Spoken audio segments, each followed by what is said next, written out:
কিন্তু কোথাকার কোন সলিমউদ্দিন, নাম তার ফারুকি, মুস্তফা ফারুকি, নাট্যকার, নাটক বানায়, সিনেমা বানায় এবং নাটক সিনেমার মধ্যে সুকৌশলে ইসলামের বিরোধিতা করে। হেফাজতে ইসলামের মুহতারাম সম্মানিত আমির যিনি ছিলেন শাইখুল ইসলাম আল্লামা শাহ আহমদ শফী রাহমাতুল্লাহি আলাইহি নাব্বারাল্লাহু মারকাদাহু ওয়া জাআলাল জান্নাতা মাসওয়াহু, সকলেই বলেন আল্লাহুম্মা আমিন। এত বড় কিংবদন্তি আল্লাহর ওলিকে তেতুল হুজুর বলে আখ্যায়িত করেছিল এই মুস্তাফা ফারুকি। হেফাজতে ইসলামের 5 মে শাপলা চত্বরে যখন স্বৈরাচারী গণহত্যা চালিয়েছিল, লক্ষ লক্ষ বুলেট ছেড়ে তাহাজ্জুদ গুজারি মাদ্রাসার ছাত্রদেরকে শহীদ করে দিয়ে শহীদদের দেহগুলাকে ডাস্টবিনে নিক্ষেপ করেছিল, নদীর মধ্যে ফেলে দিয়েছিল। ম্যানহোলের ঢাকনা ওপেন করে ভিতরে লাশগুলাকে ফেলে দিয়ে যারা গুম করে ফেলেছিল, ওই চিত্রকে স্মরণ করে সেদিন রাত 3টা বাজে এই মুস্তাফা ফারুকি ফেসবুক স্ট্যাটাসে লিখেছিল, শাপলা চত্বর জঞ্জাল মুক্ত হলো। আপনি আন্দাজ করতে পারেন যে আলেমদের প্রতি এই কুলাঙ্গারের বিদ্বেষ কত মারাত্মক। আপনি ভাবতে পারেন এদেশের ইসলাম ধ্বংস করার জন্য তার কত হাত রয়েছে। নিজের স্ত্রীকে দিয়া পরপুরুষের মনোরঞ্জন করে সিনেমা বানায়, এইরকম ব্যক্তিত্বহীন নির্লজ্জ বউকে দিয়া দেহ ব্যবসা করিয়ে পয়সা ইনকাম করে। জুলাই আগস্টের বিপ্লবী এদের কোনো অবদান নাই, বরং এদের অবদান হচ্ছে বিগত 16 বছরে স্বৈরাচারীর পদলেহন করে, এমনকি মুজিববাদীকে লালন করে তারা ক্ষমতার সমস্ত স্বাদকে সাধন করেছে এবং কাফের বেঈমানদের গোলামি করেছে। গণ অভ্যুত্থানে যে রাষ্ট্র কায়েম হয়েছে, সেই রাষ্ট্রের উপদেষ্টা মণ্ডলী সদস্য এমন একটা কুলাঙ্গার হবে, এটা বাংলাদেশের মুসলমান কোনোদিন মানতে পারবেন না। কথা বলতে হবে, ঠিক কিনা বলে? ইসলামের শত্রুরা হুঁশিয়ার সাবধান, ইসলামের শত্রুরা হুঁশিয়ার সাবধান, আল কোরআনের আলো ঘরে ঘরে জ্বালো, নারে তাকবীর। আমাদের কথা বার্তা বড় স্পষ্ট। এদেশের মানুষ যদি আওয়ামী জাহিলিয়াতকে মোকাবেলা করতে পারে জীবন দিয়ে, রক্ত দিয়ে, অন্তর্বর্তীকালীন সরকারের প্রতি আমাদের স্পষ্ট বার্তা হলো, এই কুলাঙ্গার যে ব্যক্তি আলেমদেরকে তেতুল হুজুর বলে গালি দিয়েছে, আলেমদের বিদ্বেষ অন্তরে পোষণ করে, ইসলামিক কালচারের বিরুদ্ধাচরণ করে, সিনেমা নাটকে সুকৌশলে দাড়ি এবং টুপিকে যেই ব্যক্তি অপমান করে, আমি আপনাদের কাছে জানতে চাই, এমন ব্যক্তি এই রাষ্ট্রের কি উপদেষ্টা হতে পারে? আরো জোরে বলেন, পারে? তাকে ঘাড় ধাক্কা দিয়া একে উপদেষ্টা পরিষদ থেকে বাদ দিতে হবে। এই প্রস্তাবে রাজি আছেন কারা কারা? দু হাত দেখতে চাই।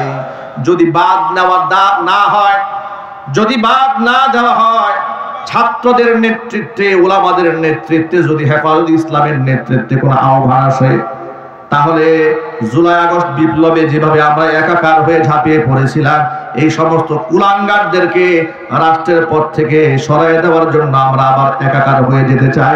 রাজি আছেন কারা কারা? দু হাত দেখতে চাই। আল্লাহ তুমি আলেমদেরকে এবং এদেশের সাধারণ মানুষদেরকে ইসলামের স্বার্থে, দ্বীনের স্বার্থে, রাষ্ট্রের স্বার্থে এক বানাইয়া দাও।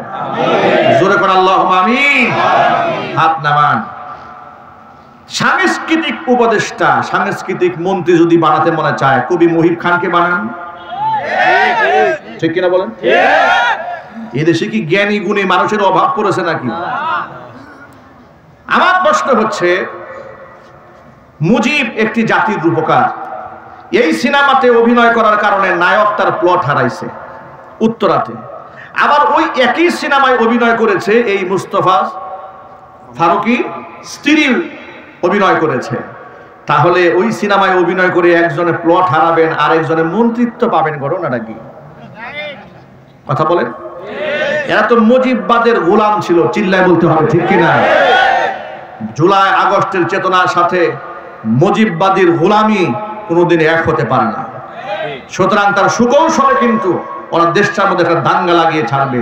আমরা আরো কষ্ট পেয়েছি এই মুস্তফা ফারুকিকে যখন উপদেষ্টা পরিষদের সদস্য বানানো হয়েছে, তখন চট্টগ্রামে কিছু তুলাবাড়া আন্দোলন করেছে, সেখান থেকে নাকি 5 জন ছাত্রকে পুলিশ গ্রেফতার করেছে। আহারে চান্দু, এদেশে যারা হত্যা করেছে, অসংখ্য মানুষকে খুন করেছে, গুম করেছে, তাদেরকে এখনো পর্যন্ত তোমরা অ্যারেস্ট করতে পারো না। কথা বলে না কেন? যারা মানুষ খুন করেছে এরা অবলীলায় ঘুরে বেড়াচ্ছে, এরা মিছিল করে, মিটিং করতে চায়, এদেরকে গ্রেফতার করতে পারো না। আর মুস্তফা ফারুকের মতো একটা নিকৃষ্ট লোকের বিরুদ্ধে রাস্তায় দাঁড়িয়েছে, তোমরা তাদেরকে অ্যারেস্ট করেছো, গ্রেফতার করেছো।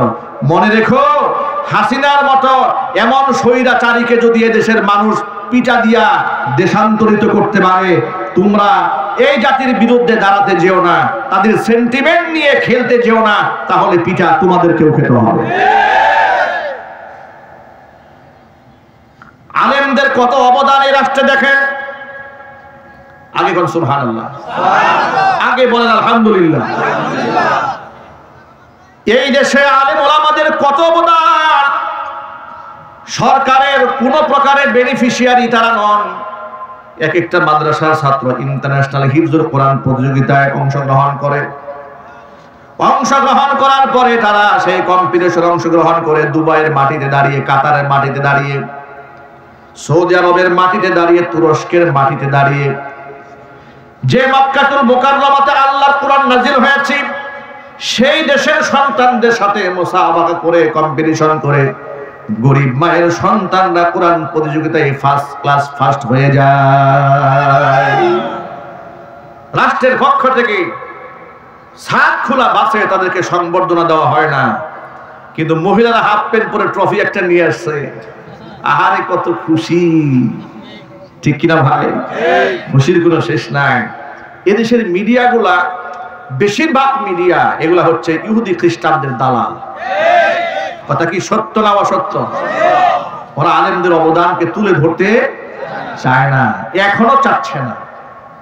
এই জন্য মনে রাখবেন, স্বৈরাচারী বিদায় হয়েছে কিন্তু নাতিপুতি কিন্তু আছে, ঠিক কিনা বলেন?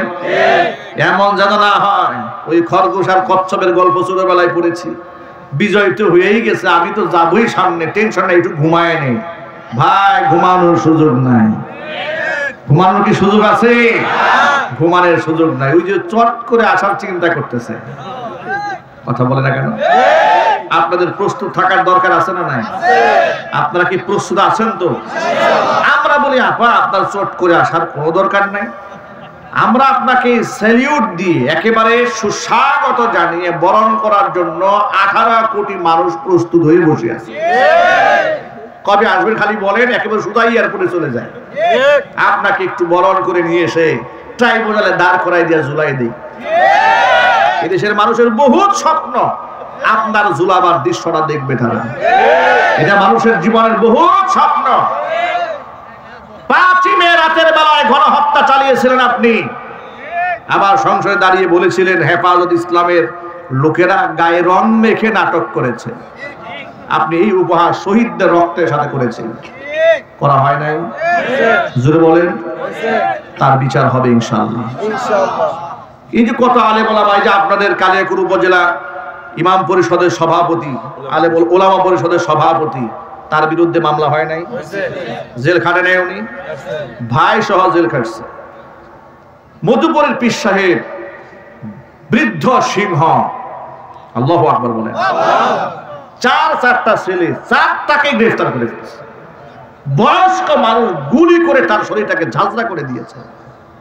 গতকালকে তার মেয়ের জামাতার সাথে আমার দেখা হয়েছিল, একটা মাত্র মেয়ের জামাই।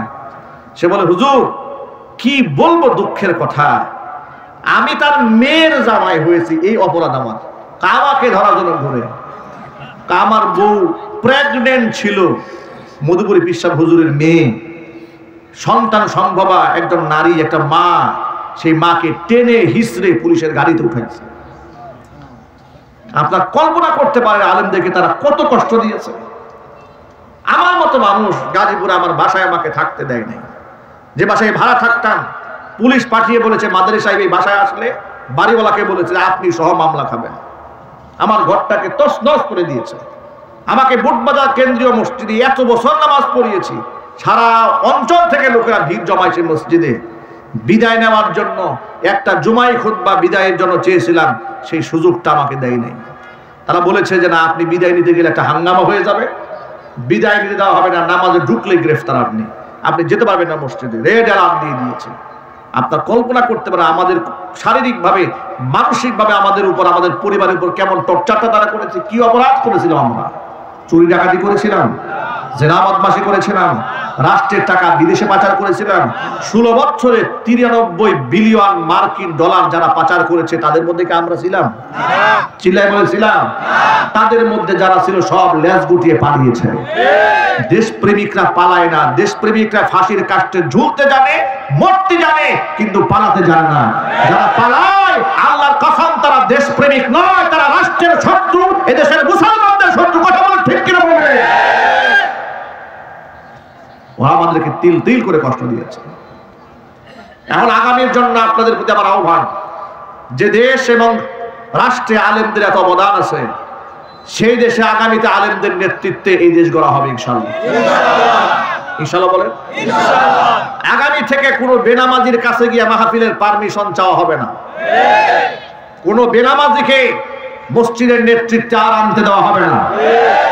আগামীর সংসদ হবে কোরআনের সংসদ। আলেমদের নেতৃত্বে দেশ এবং রাষ্ট্র এগিয়ে যাবে। এই জন্য যে আসন থেকে আলেমরা আসবে, ভালোবাসা দিয়ে রাষ্ট্রকে গঠন করার জন্য আলেমদেরকে মাথায় তুলে নিতে হবে। প্রস্তুত আছেন কিনা দুহাত দেখতে চাই।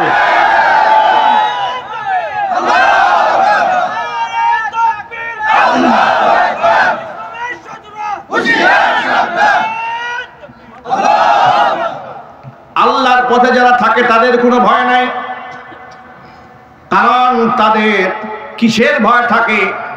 সর্বোচ্চ ভয় তো দেখাবেন মৃত্যুর ভয়। তারা তো রবের কাছে শাহাদাত তামান্না করে।